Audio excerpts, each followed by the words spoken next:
What's up, YouTube? This is Morgan, also known as Jew, and today was the Miami versus Georgia Tech football game, which we all know was very sad and upsetting, or as most of us would know. But so the final score was 35-14. It was a pretty bad game, to say the very least.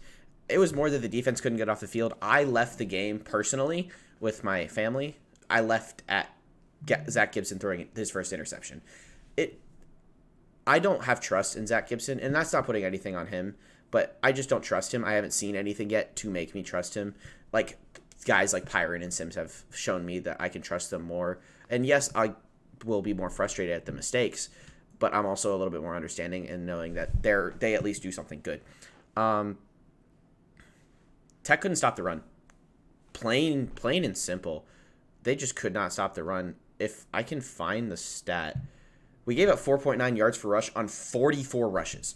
The kind of law is you give up less yards per attempt as more attempts go. But we couldn't. It was so bad. And the defense couldn't get off the field because they would be on the field. And sorry, I'm also watching the basketball game. They would be on the field, and then Tech's offense would come on, get like 4 or 5 plays, and then they're out. That's just how it went.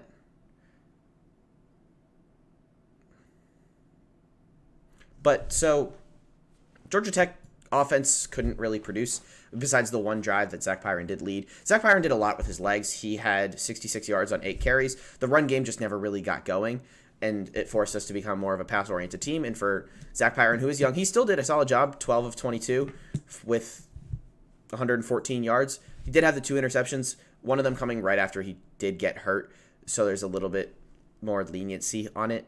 And except he made the wrong read. That's a freshman mistake, and that's what happens when you're starting a true freshman at quarterback.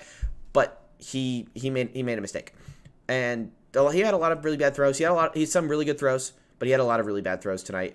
And I mostly put that on him just being young. This game was just a mess, and I think what it showed more of anything was how hurt Sims truly is. That, yes, we need to win this game to become bowl eligible because of the schedule that we have coming up. But Sims is so hurt that he can't play, so we have to bring in Zach Gibson, who's technically now our 3rd string. But overall, this game was just kind of a mess. The 4 turnovers, which hurts the year's turnover differential, which has been a huge key of success for us, honestly. And turnovers, we didn't force any. So 4 turnovers, bringing that turnover differential average down, obviously. Or not average, but turnover differential down. And then we just didn't force any turnovers. When we force more turnovers, we do statistically better in games. But we just couldn't do that today.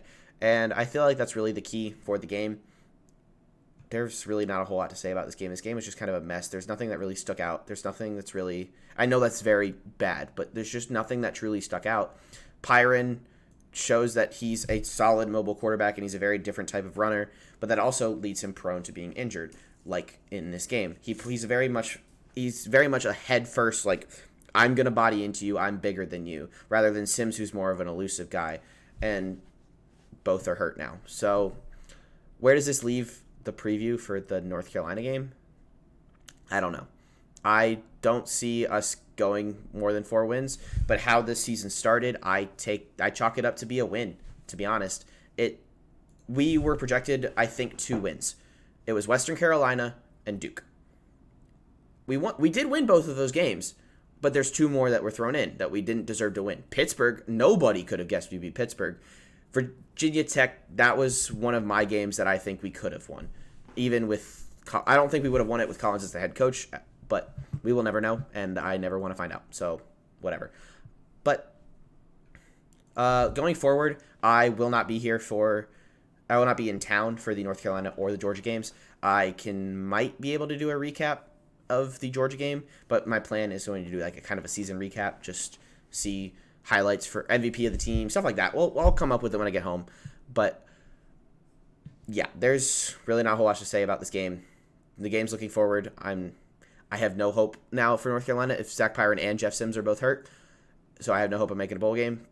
But we'll see. We'll see when that train crosses there. So, yeah, that's going to be the end of this video. If Georgia Tech content like this interests you at all, please subscribe, like the video.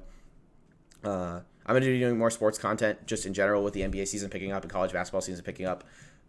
I'm going to be doing more content. So, yeah, subscribe. I'm out. Deuces.